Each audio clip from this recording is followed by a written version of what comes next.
Good evening, boys and girls. I have been playing Helldivers 2 today. I know it's not an indie game, but I wanted to play something with my friends together, Carl and his girlfriend Dina, and I initially wanted to play. I actually forgot what it was called. I think it's called Tempest Rising. We're gonna play Tempest Rising, but then I wasn't sure that Tempest Rising will have proper online connection because I've seen some reviews where I saw that there was like an issue with the online gameplay. So we decided to play Helldivers 2 because they had it already. They already played it, and so I just got it. It was also in the Steam summer sale on top of it, so it was cheaper. What can I tell you about that game? I've played it for, I don't know, about 2 to 3 hours, and it's very fun.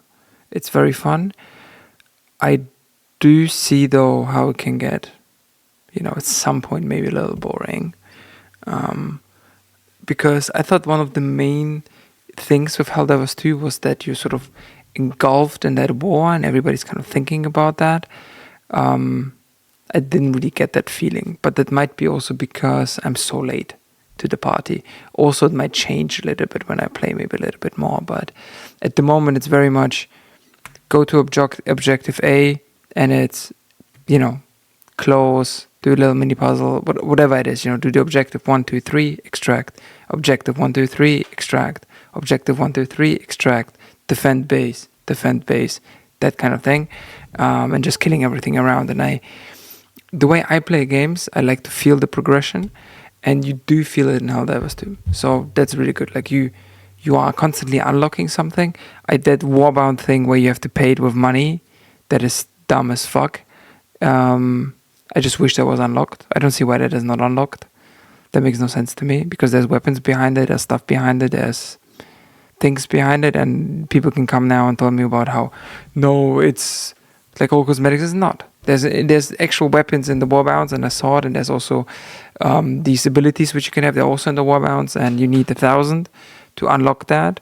And to unlock it, you might fight the currency instead, but you also can just pay it with real money. So that's kind of stupid.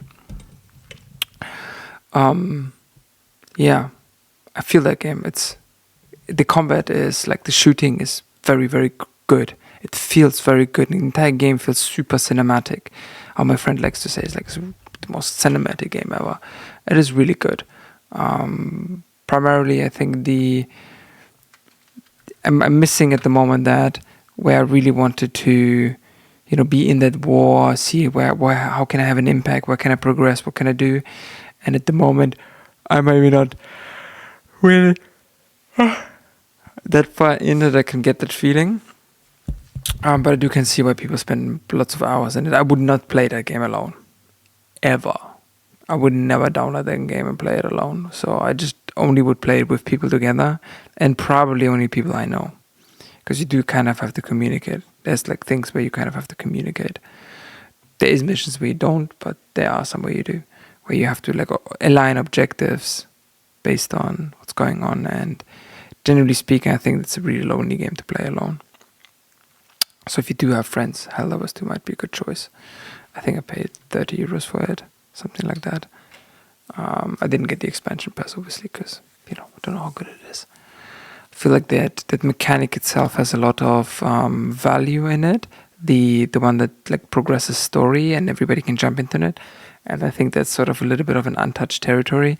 Imagine something like, okay, there's actually two factions in the war. Like imagine Star Wars, like the Jedis or like the Republic and, against the Emperor and all of that stuff, right? You have the rebellion against the Republic. I think that's how it is, something like that. I don't remember the names exactly. I just knew it was the good guys against the bad guys, right? But imagine being like, you could like pick a side, be on the Sith side or be on the side of the Jedis, and you kind of just doing objectives against each other. I think that would be super fun and really, really cool. But also even you could just pick one side.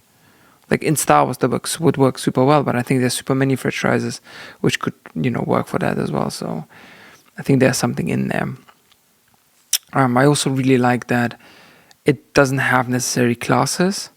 It just has the weapons and it has the abilities, and you sort of pick and choose what you like and what sort of fits your playstyle. I think that's really cool. And I think there's a place in RPGs for that as well, where you could just sort of just pick any weapon you'd like to play a weapon, pick any abilities you like to use, and primarily go through that. I think there is something there which you could build, and I'm gonna keep that in the back of my mind when we are deciding what games to play. Talking about games, our game, Korotchenko Games. At the moment, we sort of have a working title. It's called the Ye Old Smut Dealer, but we've worked on it for 2 weeks now. What do I mean we? Like developer and artists have worked on it. I've just been doing other work. Well, like I have a real job where I'm sort of earning the money to pay everyone. But they are today got very close to a prototype after 2 weeks of development. That is exactly what we were looking for. So I've already attempted to make 2 games, right? And they always was scope way too big. Everything was way too big. Too many mechanics, too many progression system, all of that, right? At the moment, we're really trying to make something simple, like a simple UI kind of a hustler type game, right? Where you buy and sell, you move to location, buy and sell, move to location, buy and sell, right? And trying to do that in medieval times. It's kind of based on the video game called Drug Lord back in the day. And I can actually show it. Is anybody interested? Yeah, maybe. I might actually show it now. Can I open this? Okay, so it was a game called Drug Lord game. Back in the day, it was like this, basically. This was it, right? You would have your inventory. You would buy cocaine, buy crack, buy ecstasy, and then you would move to another city, and then the prices would change. And you have 30 days to make the best amount of money, pay loans back, etc. And the random events would happen in the meantime. So that is what we are kind of making right now with the old Smut Dealer. And can I show you this? I think so. Right. So if you join the Discord, you see everything because I have a completely transparent development process. So I can show you this right now. And so if you join this Discord, you just see all our updates. And this is sort of the design, the art, where we're going in, and all of this. We haven't made a decision on what the items are, but we got very close to working prototype today, so we can travel, we can use locations, stuff is happening, prices are changing, you can buying stuff, etc. So I'm pretty happy with that. Yeah, it's good progress, really good progress. Like we've achieved more we've learned a lot from all the mistakes we've made in the past games.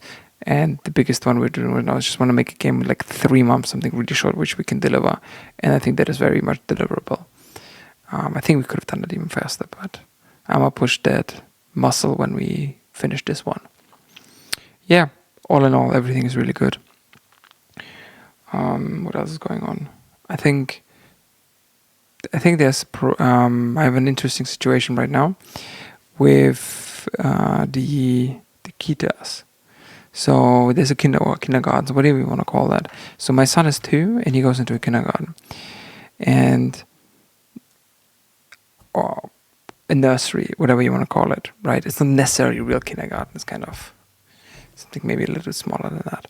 Anyways, so we always have the feeling that the educators who are there, they kind of just sort of let them out and be them and never have a really look at it, right? What's going on? Sometimes a lot of them walk around and poop. They don't notice. Sometimes they fall and don't say anything, and stuff is happening. They are picking up and they're falling, they're injuring themselves. Nobody's really noticed anything. I have the feeling that when they're inside the building, everyone's kind of paying attention to it. When they're outside of the building, they sort of just let them out like animals, right? And we had a child, which wasn't in our group, but which was in the neighbor's group, basically, in the same kindergarten, which came with a massive bruise on the face, right? And it wasn't necessarily like a bruise; it was more like a hit and scratch, right? So you can tell someone he fell and then got dragged. So either he fell and dragged himself, or something. But anyways, it doesn't matter what it is. Something happened. Like it was really red. It was like the marks were there. I'm not showing it now because I don't want to flash the kid's face, but it really looked horrible. And then what they said, so basically what the educator said. The educator said that, oh, he did that to himself. He sat and he scratched himself. We didn't see. He just sat there quietly doing that to himself, which sounded super weird. And the kid then, is 3 and told his mother that he didn't do it. But just like broken words, he did as much as a 3-year-old can speak. Like, no, it wasn't me. And then they told the parents that, he will lie and stuff. It's kind of wild, to be fair. And then another mother came out and said, like, look, our son once dislocated his shoulder there, right? And said that when he dislocated his shoulder, they said to them that he was holding someone's hand and then he sat down really quickly and just dislocated his shoulder. I don't know. All of it kind of sounds off. Something feels funny about this, right? Something feels just off. I mean, kids getting injured. Maybe it's normal. Maybe it's my first child and I've never seen that before. And this really hasn't happened to our child yet. The only thing which really happened to our child was that he got bitten once. And nobody said us anything. And the only time I saw it was because I was, in the end of the day, I was undressing him and putting him in the bath to wash, and he saw a massive bite mark on his back. And I'm like, what the fuck happened? I was like, oh yeah, we have one biter. I was like, why didn't you say anything? Well, he didn't cry. Bro, that bite mark, that looked like wild. And so I also wanted to find out who was the biter. I was like, no, we can't tell because, we don't get parents involved. I'm like, I'll fucking get involved in a minute. All right. Anyways, so much to that. Kind of wanted to share that. Found that really wild today. So, thank you for listening. See you soon.